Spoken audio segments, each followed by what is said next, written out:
الحمد لله رب العالمين والصلاة والسلام على سيد الأنبياء والمرسلين وعلى آله وصحبه أجمعين أما بعد فأعوذ بالله من الشيطان الرجيم بسم الله الرحمن الرحيم يرفع الله الذين آمنوا منكم والذين أوتوا العلم درجات وقال صلی اللہ تعالی علیہ وسلم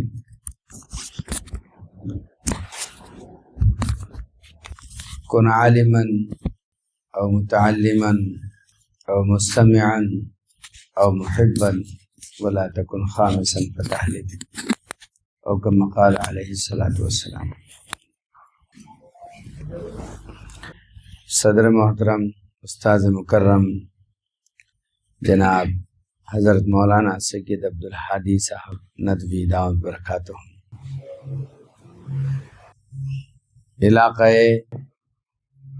چھتیس گڑھ اور ناگپور کے امیر محترم جناب ماسٹر محمد شریف صاحب دامت برکاتہ، اور یہاں موجود دیگر علماء ائمہ عمائدین، خواص ہو یا اعوام، یہ بات پوری دنیا میں مسلم ہے کہ علم جہالت کے اندھیروں پر ضرب کاری ہوتا ہے، جیسے ایک جگنو ہزاروں اندھیروں پہ بھاری ہوتا ہے، اسی طریقے سے علم جہالت کے اندھیروں پر ضرب کاری ہوتا ہے، جیسے ایک جگنو ہزاروں اندھیروں پر بھاری ہوتا ہے۔ اگر ہم میں سے کسی کے پاس ذرا سا علم بھی ہے تو یہ علم ہزاروں جہالتوں پر اپنی ذات میں ایک زبردست ضرب رکھنے والا ہوتا ہے، اس لیے کہ علم آدمی کو ایسے وقت راستہ بتاتا ہے جب آدمی اندھیروں میں بھٹک جاتا ہے۔ انسان کی اصل پہچان اس دنیا میں اس کے اپنے سچے علم سے ہوئی ہے۔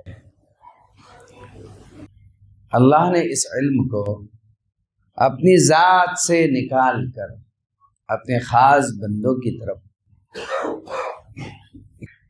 مخصوص بندوں کی طرف ڈالا ہے، اسی لیے ان علم کے حاملین کو علماء کہا جاتا ہے، اس لیے کہ علماء علیم کی ذات سے نکلنے والے علم کو تھامے ہوئے ہیں۔ علیم خود اللہ کا صفاتی نام ہے، یہ اسے تھامے ہوئے ہیں، اس لیے جو علم علیم کی ذات سے نکل کر کے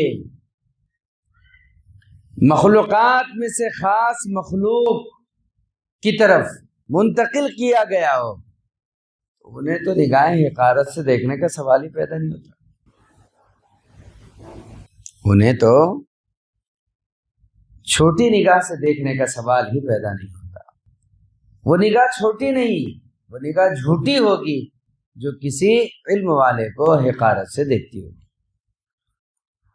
اس لیے کہ وہ کسی عالم دین کو، کسی علم والے کو حقارت سے نہیں دیکھ رہا، بلکہ علیم کے دیے ہوئے علم کو حقارت کی نگاہ سے دیکھتا ہے، اس لیے کہ دنیاوی کتابیں جو پڑھائی جاتی ہیں، دنیاوی فنون جو پڑھائے جاتے ہیں، صنعت اور حرفت جو پڑھائی جاتی ہے، وہ شریعت کی نگاہ میں علم نہیں کہلاتی۔ اگر کوئی انجینئر بن رہا ہے تو فن مبارک ہو، اچھا ہے، بننا چاہیے، ضروری ہے۔ کوئی ڈاکٹر، ٹیچر، ماسٹر بن رہا ہے، بننا چاہیے، اچھی بات ہے، ضروری ہے، ضرورت ہے۔ اگر کوئی فن سیکھ رہا ہے تو وہ فن سیکھ رہا ہے، علم نہیں۔ یہ اور بات ہے، علم کا لفظ دنیاوی اور دینی تعلیم دونوں پر بولا جاتا ہے، حالانکہ علم کا لفظ صرف اور صرف دینی تعلیم کے ساتھ خاص ہے۔ دینی تعلیم کے علاوہ سارے کے سارے جن پر لفظ علوم بولے جاتے ہیں وہ فنون ہیں، فن فانی ہے، علم باقی ہے، اس لیے کہ فن فانی کی صفت ہے، علم باقی علیم کی صفت ہے۔ علم بڑی چیز ہے، اس لیے امام غزالی رحمۃ اللہ علیہ کا ایک مقولہ ہے، حضرت نے فرمایا تھا کہ اللہ تعالیٰ جس آدمی کی ہلاکت کا ارادہ فرماتے ہیں اس کی زبان پر علماء کی برائی جاری کر دیتے کہ اگر کسی آدمی کو تم دیکھو کہ وہ اہل علم کی برائی کرتا ہے تو سمجھ لو اللہ تعالیٰ نے اس کی ہلاکت کا ارادہ فرما لیا۔ یہ کوئی بہت اچھی بات نہیں ہے کہ ہم علماء اکرام کی برائی میں اپنی زبانوں کو ملوث کریں۔ عالم ہوتا ہے، عالم ہوتا ہے۔ رسول کریم علیہ السلام نے جنگی اصول جب سکھائے ہیں صحابہ کو تو دیگر قوم کے پادریوں کا بھی احترام سکھایا، قوموں کے پنڈتوں کا بھی احترام سکھایا ہے، ان سے ہاتھ روکنے کا حکم دیا ہے۔ ہر مذہب کا بڑا آدمی جب ہمارے یہاں محترم ہے تو خود ہمارے مذہب کا آدمی محترم نہ ہو، یہ کیا بات ہوئی؟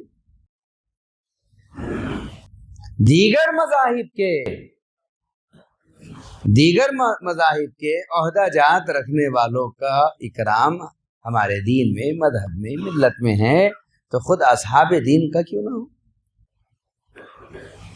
بس بات یہ ہے کہ یقین کی کمی نے حقیقت کو پلٹ کر کے رکھ دیا ہے،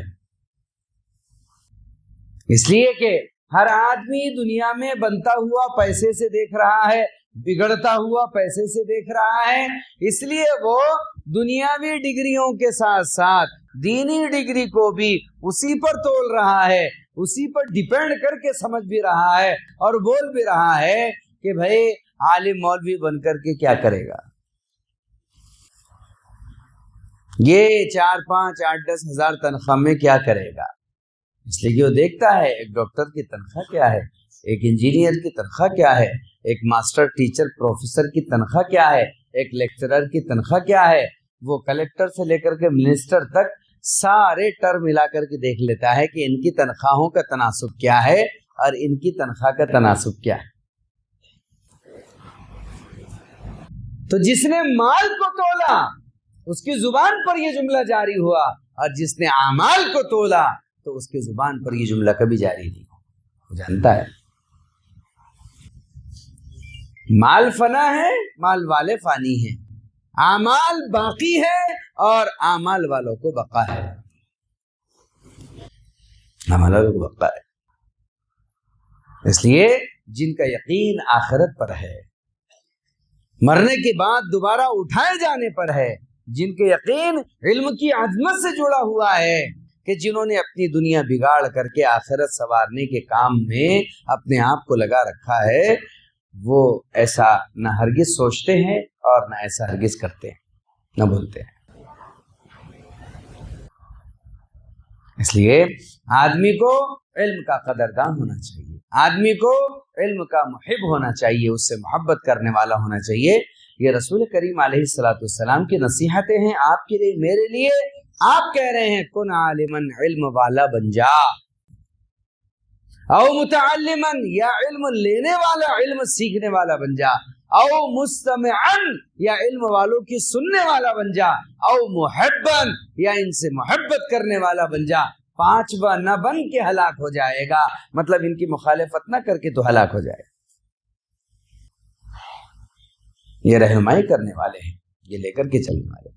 حدیث میں صاف ہے، نبی کریم صلی اللہ علیہ وسلم نے فرمایا کہ کل قیامت کے دن تم دیکھو گے کہ اللہ میزان حق قائم فرمائے گا، میزان عدل قائم فرمائے گا، جس کے ایک پلڑے میں شہیدوں کا خون ہوگا تو اس کے دوسرے پلڑے میں علماء کے قلم کی سیاہی ہوگی۔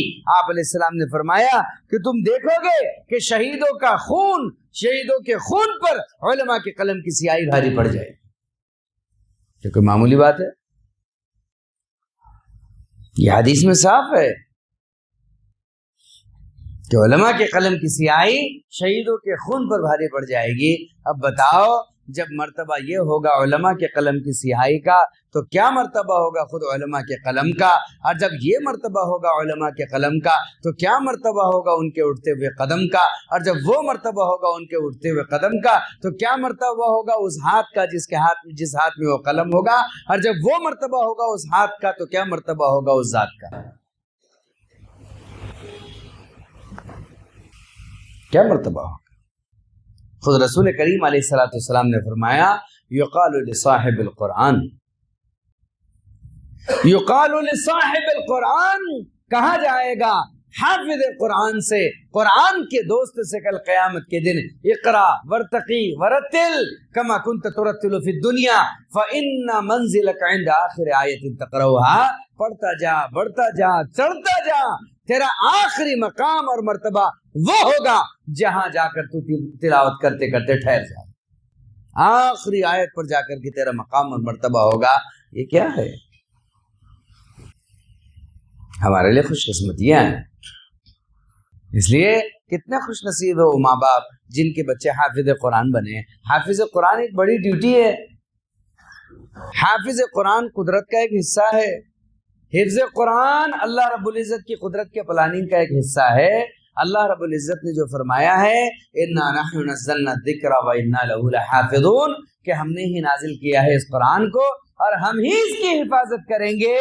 اس حفاظت کے لیے جن بچوں کا انتخاب ہوا ہے گویا اللہ نے اپنی آرمی کے لیے ان کو چن لیا ہے۔ یہ خدا وحدہ لا شریک کی آرمی ہے۔ جیسے ایک ملک اپنے بارڈر کی حفاظت کے لیے سپاہیوں کو تعینات کرتا ہے، فوجیوں کو تعینات کرتا ہے، اللہ نے حفظ قرآن کے لیے، تحفظ قرآن کے لیے اپنی آرمی میں ان کو شامل کیا ہے۔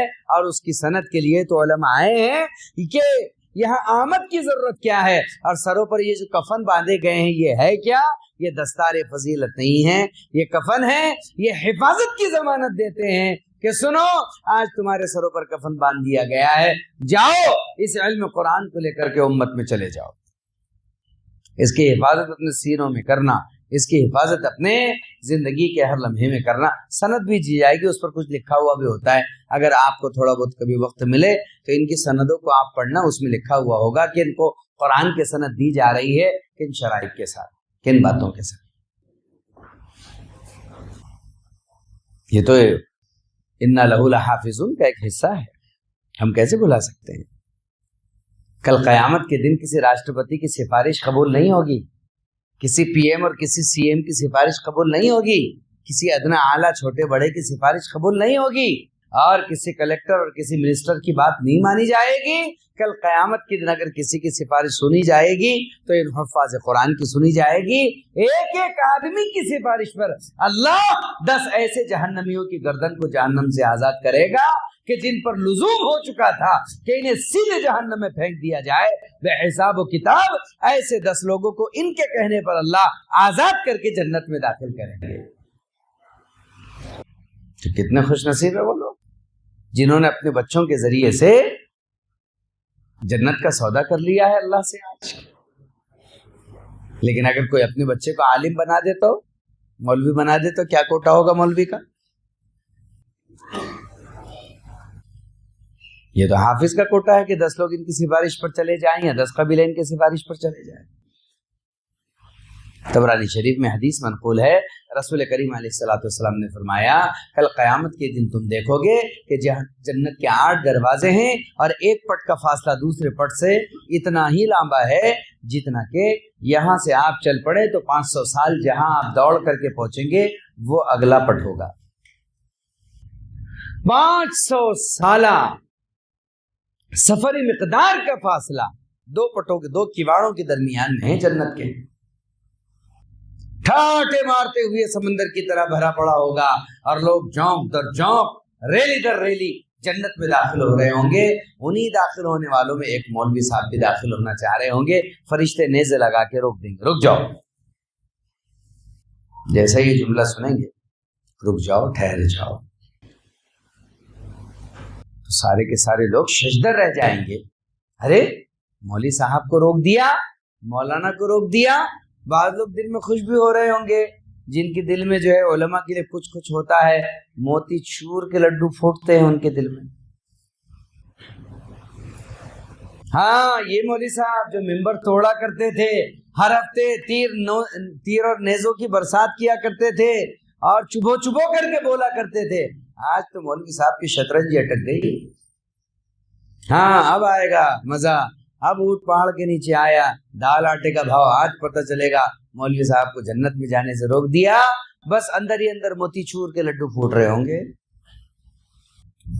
لیکن جب اگلا جملہ سنیں گے، جب حاطف غیب پکار کر کے کہے گا، او مولوی صاحب وہ لوگ جو تم سے ملتے تھے، تم جن سے ملتے تھے، جو تمہاری مجلس میں آتے تھے، تم جن کی مجلس میں جاتے تھے، جنہیں تم سے محبت تھی، تمہیں جن سے محبت تھی، جو تم سے علم لیتے تھے، تم جنہیں علم دیتے تھے، جو تم سے معلومات لیتے تھے، تم جنہیں معلومات دیتے تھے، ان سب کو چھوڑ کر اکیلے جنت میں جا رہے ہو؟ ارے جاؤ، جس کے سر پر ہاتھ رکھو گے اللہ اسے جنت میں داخل کر دے گا. سب کو لے کر جنت میں چلے جاؤ. آپ نے ایک بچے کو عالم بنایا تو عالم بنایا تو اپنی ذات کے اندر کوئی چھوٹا موٹا نہیں، اپنی ذات میں عالم بنایا ہے پورا کے پورا. کسی عمارت کا کالم نہیں بنایا ہے اس کو. کہتے ہیں نا موت العالم موت العالم، عالم کی موت عالم کا موت، زبر زیر زبر بن جاتا ہے. اس کی صلاحیتیں اتنی وسیع ہونا چاہیے، اتنی وسیع ہونا چاہیے. اسی لیے تو حضرت جی مولانا الیاس صاحب رحمۃ اللہ علیہ کے زمانے میں یہ بات طے ہوئی تھی کہ جو طلبہ مدرسے سے فارغ ہوں وہ ایک سال وہ ہندوستان میں لگائے، ایک شرق میں لگائے، ایک غرب میں لگائے، یعنی ایک عربستان میں لگائے، ایک انگلستان میں لگائے. یہ دستور میں لکھی ہوئی یہ بات.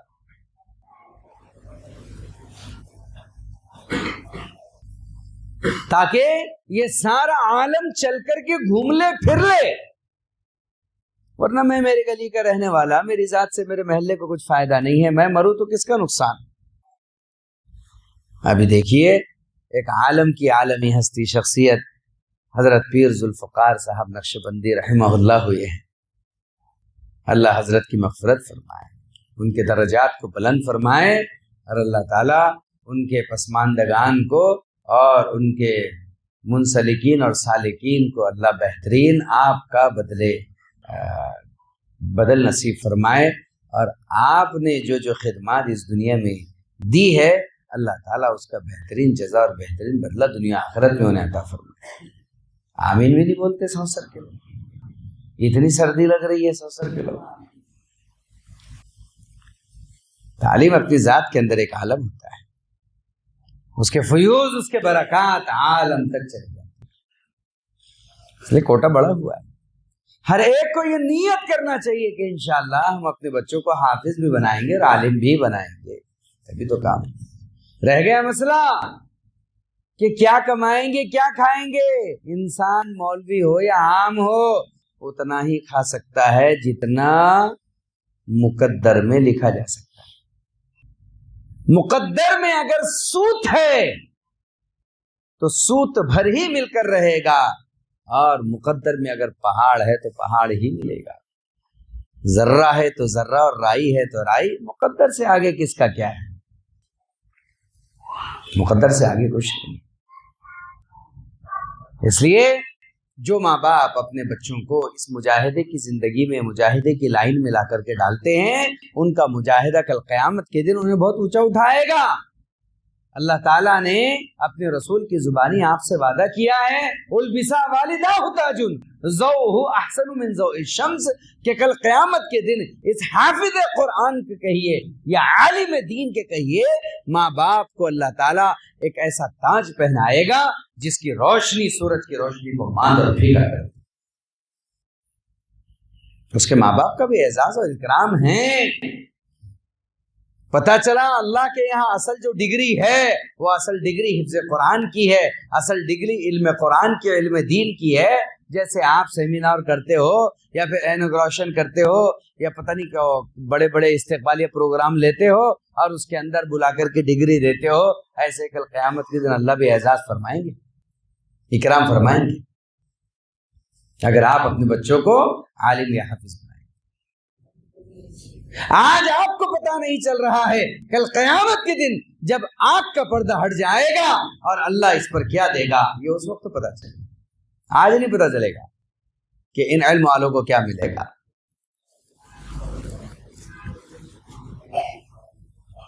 ایک بچہ مدرسے سے غائب نظر آئے، استاد اس کے گھر پر گئے اور پوچھا، میرے بچے تو مدرسہ پابندی سے آتا تھا، آج نظر نہیں آیا، کیا بات ہے؟ 4 دن ہو چکے ہیں۔ تو اس بچے نے کہا کہ حضرت مجھے مدرسہ نہیں پڑھنا، میں مدرسہ چھوڑ چکا۔ کہا بات کیا ہے؟ کہا نہیں حضرت مدرسہ پڑھنا ہی نہیں ہے۔ ارے کبھی بات کیا ہے بتا تو صحیح۔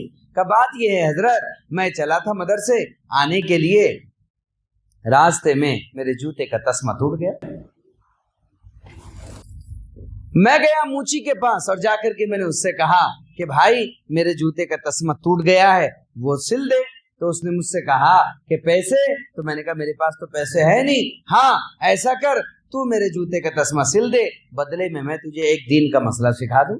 تو اس نے کہا کہ تیرے دین کے مسئلے سے میرے پیٹ کا مسئلہ حل نہیں ہوگا، مجھے تو ایک سکہ دے دے تاکہ میرے پیٹ کا مسئلہ حل ہو جائے، مجھے تیرے مسئلے سے کیا لینا، پیٹ کا مسئلہ حل نہیں ہوگا۔ بس حضرت میرے بات سمجھ میں آ گئی، جو علم دین اور علم دین کا مسئلہ دنیاوی مسائل حل نہ کر سکے تو ایسا علم دین حاصل کر کے میں کیا کروں، اس لیے مجھے پڑھنا نہیں ہے، مجھے تب کمانا دمانا۔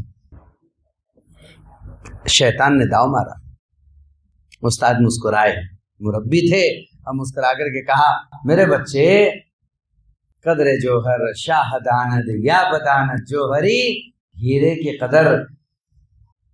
قدر ہیرا شناس کے پاس ہوتی ہے، جوہری کے پاس ہوتی ہے۔ اس سے کیا پتا موچی کو کہ تیرے اس ایک دین کے مسئلے کا مقام کیا ہے، مرتبہ کیا ہے، اس کی قیمت کیا ہے۔ تو چل اعتماد پر پڑھ لے، ایک وقت آئے گا کہ تجھے پتا چلے گا کہ تیرے اس مسئلے اور علم کی قدر کیا ہے۔ زمانہ نہ بیتا تھا کہ وہ واقعہ جو آپ سب سنتے ہیں، 14ویں رات میں چاندنیوں کے درمیان میں گھرا ہوا حسین و جمیل خوبصورت وہ مہ کامل،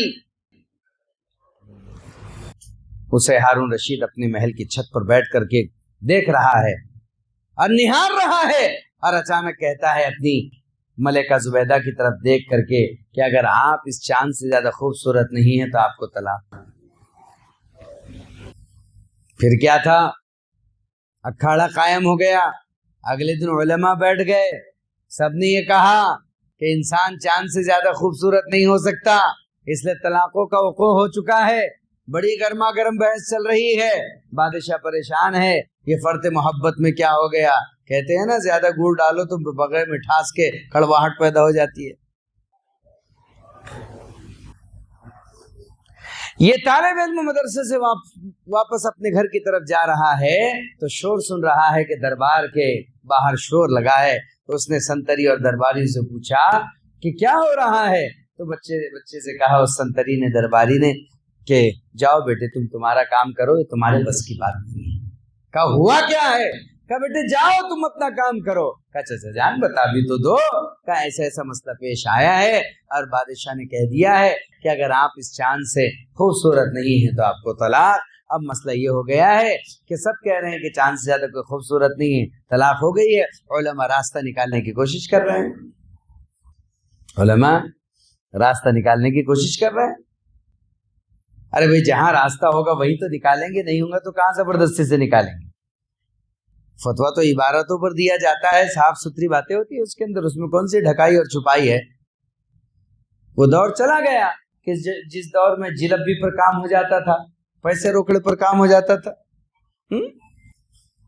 ایک آدمی کا انتقال ہوا اور بیچارہ اپنی بیوی کو اور اپنی ماں کو چھوڑ کر کے مرا۔ عورت گئی اور جا کر کے 5 سیر جلیبی لے گئی وہاں پر قاضی کے پاس، اور جا کر کے کہا کہ گھر ہے اور کھیتی ہے اور میرا اب تو کچھ ہے نہیں ٹھکانا۔ تو قاضی نے فیصلہ کر دیا۔ تو کہا کہ لوگ دلیل پوچھیں گے، تو کہا تبت یدا ابی لہب وتب ما اغنی عنہ مالہ وما کسب سیصلی نارا ذات لہب وامرأتہ، اس کی عورت کا ہی ہے کہا سب کچھ، تو اس کی عورت کا ہی۔ وہ بیچاری ماں پریشان ہوئی کہ سارا کے سارا بہو کو مل گیا، میرا کیا قصور ہے، میرے پاس کیا ہے؟ تو کسی نے کہا وہ 5 کلو جلیبی لے گئی ہے، آپ 7 کلو لے کر کے جائیں۔ یہ 7 کلو جلیبی لے کر کے پہنچی۔ تو قاضی نے کہا معاملہ پورا حل ہو سکتا ہے، 3 کلو اور بڑھاتے ہیں، 10 کلو جلیبی ہو گئی۔ جب 10 کلو جلیبی ہو گئی تو کہ صاحب حکم لکھا ہوا ہے کہ تبت یدا ابی لہب وتب ما اغنی عنہ مالہ وما کسب، جو کچھ ہے وہ ماں کا سب ہے، وہ تو ماں کا سب ہے، سارا کے سارا ماں کو مل گیا۔ لیکن یہ زمانہ علم کا زمانہ ہے، آنکھ کھول کر کے چلنے کا زمانہ ہے۔ دال عبداللہ گڑ تھیلی میں، دال عبداللہ گڑ تھیلی میں والا زمانہ نہیں ہے، کیا پڑھ رہے ہیں کیا نہیں کس کو پتا۔ ایک زمانہ تھا کہ تراویح پڑھنے والا جیسا تو ویسا میں، جیسا تو ویسا میں چلتا تھا، سنانے والا بھی وہی، سننے والا بھی وہی۔ لیکن نہیں، اب اللہ کا فضل و کرم ہے، مدارس ہو گئے ہیں، ایک ایک مسلح پر 10 حافظ نصیب ہو رہے ہیں، پڑھنے والا، سننے والا، غلطیاں نکالنے والا، نگاہ رکھنے والا، اللہ کا احسان ہے۔ سوسر جیسے علاقے میں، MP چھتیس گڑھ کے علاقوں میں جہاں حفاظ دیکھنا نصیب نہیں ہوتے تھے، بلکہ کہیں بھوپال سے لانا پڑتا، کہیں کہاں سے لانا پڑتا تھا۔ بعض وقت تو یہ ہوتا تھا کہ راستے میں ندیاں افان پر ہوتی تھی، جب بارش کے زمانے میں رمضان آتا تھا تو پتہ چلا حافظ جی آتے آتے بہ گئے اور راستے میں رہ گئے، آئے کب کا جب عید کی نماز ہوئی، لوگ تب تک بیچارے علم طرح سے پڑھتے رہے۔ لیکن اب اللہ کا احسان ہے، تاریخ سب جانتے ہیں، ان مدارس کی برکت سے ہر مسلح کو امام مل رہے ہیں، گلی گلی میں حافظ قرآن ہے، عالم دین ہے، یہ مدارس کی برکات ہے۔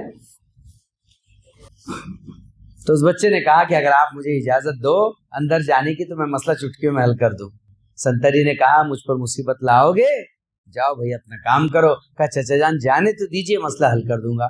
بچہ گیا، سنتری نے آواز لگائی تو ہارون الرشید جو وقت کے خلیفہ تھے انہوں نے کہا کیا بات ہے؟ کہا یہ بچہ کہہ رہا ہے آپ کے مسئلے کا حل اس کے پاس ہے۔ ہارون الرشید نے کہا اچھا، یہ سب علماء کہہ رہے ہیں کہ طلاق ہو گئی ہے۔ تو اس بچے نے کہا کہ نہیں، میں قرآن سے ثابت کر سکتا ہوں طلاق نہیں ہوئی ہے۔ ہارون الرشید نے کہا، اور علماء نے سوچا کہ اسے قرآن میں ایسی کون سی دلیل مل گئی کہ یہ کہہ رہا ہے کہ طلاق نہیں ہوئی ہے؟ اللہ رے اللہ۔ ہارون الرشید نے کہا بیٹے بولو۔ تو ہارون الرشید سے کہا اس بچے نے، آپ پہلے تخت سے نیچے اتر جائیے، آپ سائل ہے اور میں مسئول ہوں، آپ مجھ سے سوال کر رہے ہیں، آپ نیچے بیٹھیے، ممبر پر یعنی آپ کے تخت پر بیٹھ کر کے مسئلہ بیان کروں گا۔ چنانچہ بٹھایا گیا۔ اس بچے نے کہا کہ اگر چاند انسان سے زیادہ خوبصورت ہوتا تو اللہ اس کے سانچے کا ضرور قرآن میں ذکر کرتا۔ اللہ نے چاند یا اور کسی ستارے سیارے کے بارے میں تو قرآن میں تعریف نہیں کی، البتہ یہ ضرور کہا ہے لقد خلقنا الانسان فی احسن تقویم، ہم نے انسان کو سب سے خوبصورت بہترین سانچے میں ڈالا ہے، اس سے زیادہ اچھا کسی کا سانچہ نہیں ہے۔ چاند ہوتا تو اس کا نام لیا جاتا، جب چاند سے زیادہ خود خوبصورت انسان ہے اور یہ آپ کی ملکہ چاند سے زیادہ خوبصورت تو طلاق پڑھنے کا مطلب ہی نہیں آتا، بس سننا تھا کہ واہ واہ بچے واہ واہ تو جواب مردوں میں بازی لے گیا، خوش ہو گئے۔ شاہ وقت اتنا خوش ہوا کہ اس زمانے میں جو اونٹ گاڑیاں تھیں اس کو زر و جواہر اور لال و موتی اور ہیرے سے اور سونے اور چاندی سے اور زبرجد یعقوب سے لاد کر کے اس کے حوالے کیا۔ وہ بچہ گھر پر جانے کے بجائے سیدھے اپنے استاد کے گھر کی طرف چلا، کہا پہلے میرے استاد کے یہاں لے کر کے چلو۔ جب استاد مکرم کے گھر کے سامنے جا گاڑی رکی، استاد باہر آئے تو بیٹے کیا بات ہے؟ کہا حضرت ایسا ایسا معاملہ ہوا۔ یہ سارا جب معاملہ سنا تو استاد محترم نے کہا میرے بچے، میں نے نہیں کہا تھا کہ قدر جوہر شاہ داند یا بداند جوہری، کہ جوہر کی قدر یا تو بادشاہ جانتا ہے یا تو جوہری جانتا ہے۔ وہ موچی کو تیرے اس مسئلے کی کیا قدر تھی کہ اس ایک مسئلے کی قیمت وہ کیا جانتا تھا کہ ایک اس مسئلے نے تجھے کہاں پہنچا دیا۔ اس لیے یہ سب آخرت کے سودے ہیں، یہ سب چھپے ہوئے ہیں۔ اللہ تعالیٰ آپ کو اپنی اولاد کے عالم اور حافظ بنانے پر کیا دے گا؟ اس لیے اگر ہمارے سونسر کے اندر 500 سے 600 اگر مکانات ہیں مسلمانوں کے، تو ایک گھر ایسا نہیں ہونا چاہیے کہ اس گھر میں حافظ یا عالم نہ ہو۔ یہ کامیابی ہوگی ہماری، ورنہ دیکھنے میں ہی آتا ہے عموماً کہ جس مقام پر مدرسہ ہوتا ہے وہاں کے بچے وہاں نہیں ہوتے، اور یہ سوچتے ہیں کہ نہیں مقام پر بچہ نہیں پڑھ سکتا، لیکن اب ایسی کوئی بات بھی نہیں ہے۔ ماشاءاللہ مقام سے اٹھ کر کے مدرسہ 4 کلومیٹر اسی وجہ سے رکھ دیا گیا ہے، خوبصورت ہواؤں میں، خوبصورت فضاؤں میں، سنگلاخ وادیوں میں، جھاڑیوں جھنکاڑیوں کے اندر ماشاءاللہ ایک حسین و جمیل ماحول کے امتزاج کے اندر ابھی وہاں ہم گئے تھے حضرت کے ساتھ، تو الحمدللہ رب العالمین حضرت مولانا سید عبدالہادی صاحب دامت برکاتہ نے وہاں دعا فرمائی، اور ہمارے محترم شریف صاحب، میرے محترم اور دیگر علماء وہاں مجتمع ہوئے، سب نے آمین کہی۔ وہاں کا نورانی روحانی ماحول دیکھ کر کے ایسا لگا کہ اے کوثر کے لوگوں، اللہ رب العزت نے 100 بار سنوار دیا ہے، 100 سنور کر دیا ہے، تمہیں 100 مرتبہ سنوار دیا ہے اللہ نے تمہاری قسمتوں کو، کہ قال اللہ قال رسول کے لیے، اللہ اور اس کے رسول کے کلام کے لیے، اور اس ہوا اور فضا کے بدلنے کے فیصلے کے لیے اللہ رب العزت نے اس جگہ کا انتخاب کر دیا ہے، جہاں آئندہ کل انشاءاللہ آنے والے کل کے فیوچر اور مستقبل میں ہزاروں طلباء، ہزاروں علماء، ہزاروں حفاظ، ہزاروں قراء، یہ سب اپنی اپنی بولیاں قرآنی آواز میں، احادیث کی کلکاریوں میں، قال اللہ قال رسول کی سزاؤں میں، سارے جنگلات میں بوٹیوں کو، بیلوں کو، پتوں کو، اور جڑوں کو، اور تنوں کو، اور فضاؤں کو انشاءاللہ معطر کریں گے، بدل دیں گے، بلکہ علاقے چھتیس گڑھ کے مقدر کے بدلنے کا سبب بن جائے۔ کتنا کرنا پڑتا ہے آدمی کو؟ ذرا سے قربانی دینی پڑتی ہے، ذرا سے قربانی۔ آدمی ایک وقت اپنے مال کو اعمال بنا سکتا ہے، بہت آسان ہے۔ ایک 5 منٹ اور بول کے بات ختم کروں گا میں۔ آدمی اپنے مال کو ایٹ اے ٹائم، اسی وقت میں، امیجیٹ، بالکل اعمال میں تبدیل کر سکتا ہے۔ امت کا کتنا بڑا پیسہ پھونکنے میں، امت کا کتنا بڑا پیسہ تھوکنے میں جا رہا ہے۔ پوڑیاں کھا کھا کے ہم تھوک رہے ہیں، کیا آپ کیا میں؟ کتنا پیسہ؟ ایک پوڑی کتنی کی آتی ہے؟ ارے بولیے تو صحیح، بیان ختم ہو گیا جی۔ ارے ایک پوڑی کتنی کی آتی ہے؟ 5 روپے کی پوڑی آتی ہے نا، 50 روپے تک پہنچ گئی پوڑی سے بڑا بڑا پاؤچ جو آ رہا ہے۔ ایک پوڑی 5 روپے کی آتی ہے۔ ایک بیڑی اور سگریٹ کتنے کا آتا ہے؟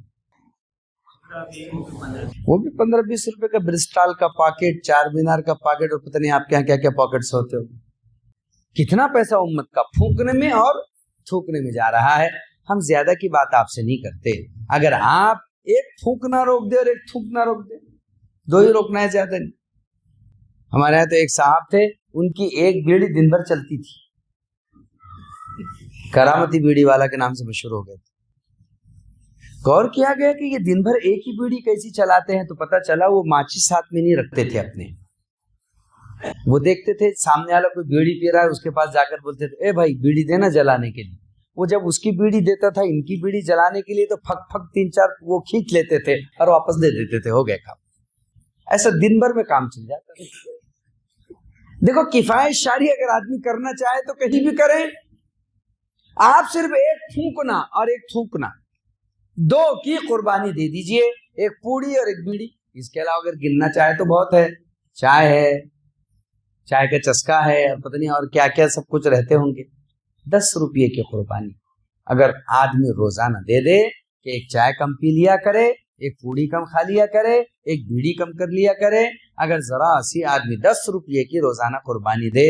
اب آپ بتائیے کہ یہاں پر 600 مکانات ہیں، اگر 600 مکانات میں بھی 500 پکڑ لیجئے مثال کے طور پر، کم زیادہ کچھ، یا پھر 500 لوگ ہی اگر ہم پکڑ لیں، نہیں اگر مکانات اگر دیکھا جائے تو، اگر ٹھکانے چاہے وہ پان ٹھیلے ہوں، چاہے کرانے کی دکانیں ہوں، چاہے دیگر ورکس دکانیں ہوں، کپڑوں کی ہو، برتن کی ہو، میڈیکل ہو، سبزیاں ہو، وغیرہ وغیرہ، ایسے ٹھکانے دیکھے جائے، 500 اگر ہیں ہمارے، تو ایک دن میں اگر 10 روپیہ ڈالے 500 لوگوں نے یا 500 ٹھکانے والوں میں، تو ذرا تھوڑا سا موبائل نکال کر کے حساب بتا دیجیے کیا ہوگا، کیونکہ اب وہ تو دور گیا یاد کرنے کا، اب حساب بھی نہیں ہوتا، موبائل نے ہم کو ناکارہ کر دیا۔ پہلے آپ میں سے ہر ایک کو جو ہے نمبرات یاد رہتے تھے. میرے کو خود 10 20 20 لوگوں کے تھے, محلے کے بولتے تھے ہمارے نانا کا نمبر یاد ہے کیا, تو یاد ہے 072 56 32 052. اب تو جو ہے تو خود کی اہلیہ کا بھی ایک آدھ لفظ بھول جاتا ہے آدمی. بڑا مسئلہ ہے, ذہنوں میں کمزوری آ گئی ہے نا. جب آدمی کا اعتماد بڑھ جاتا ہے تو اس کا ذہن بھی بڑھ جاتا ہے. کتنے؟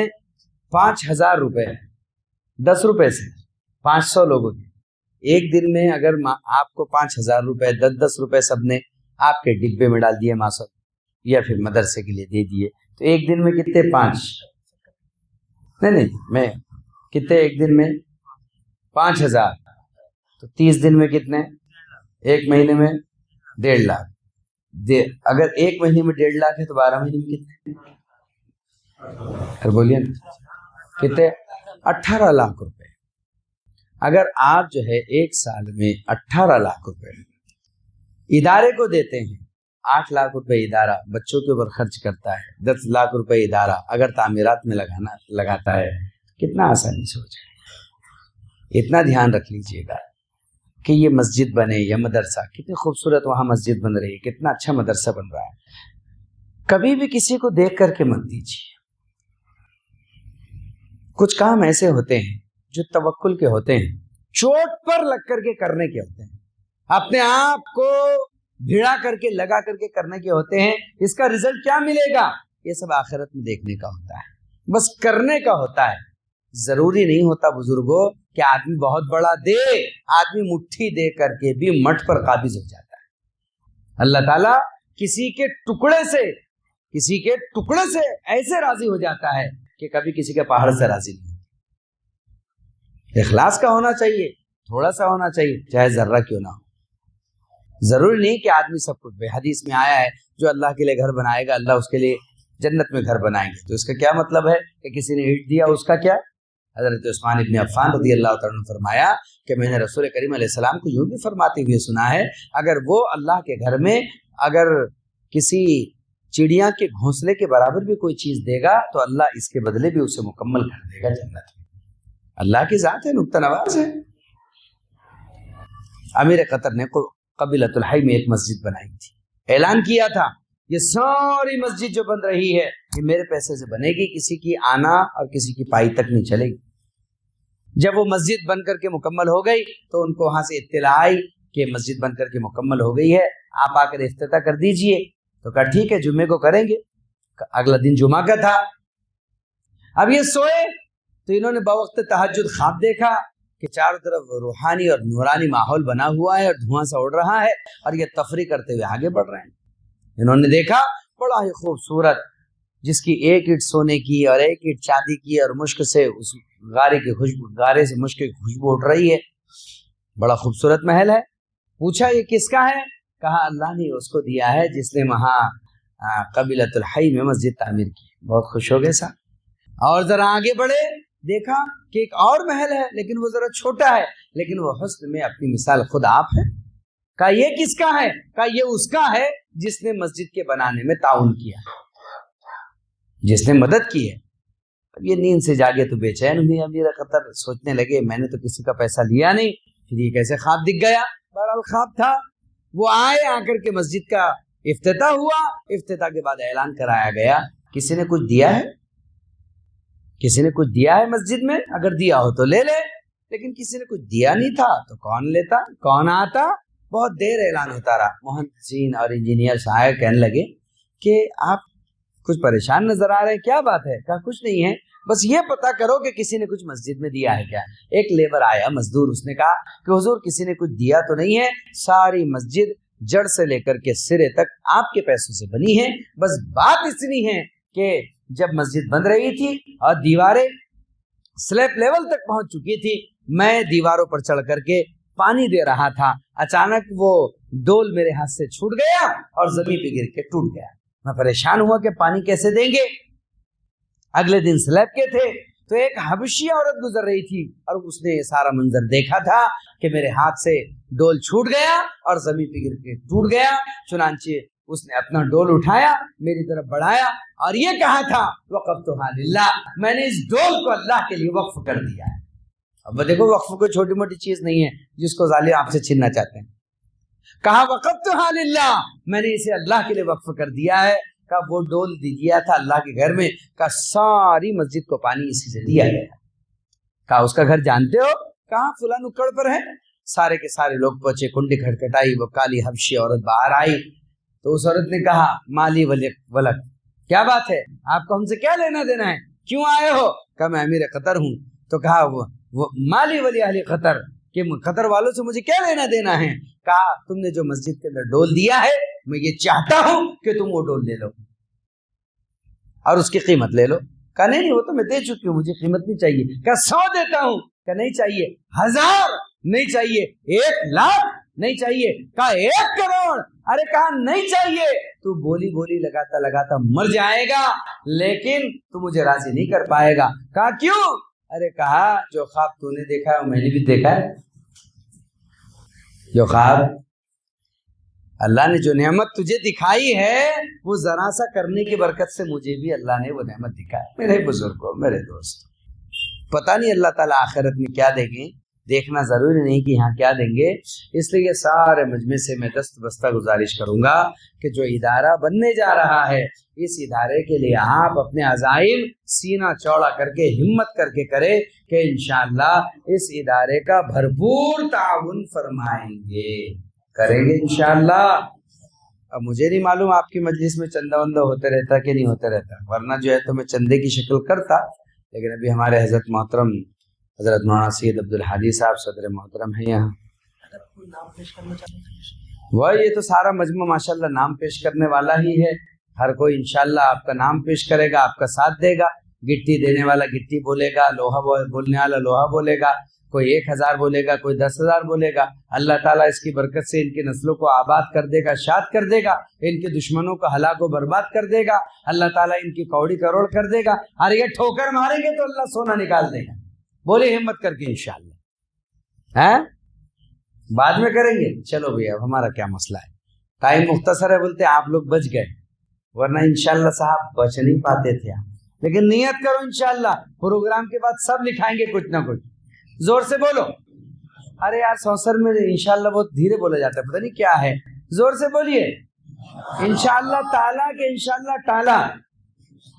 ہاتھ اٹھا کر بولو کون کون تعاون کرے گا انشاءاللہ. ٹائٹ بالکل. ہاں رائٹ، ماشاءاللہ. اللہ مدد فرمائے، نصرت فرمائے، آپ کو مجھ کو عمل کی توفیق عطا فرمائے.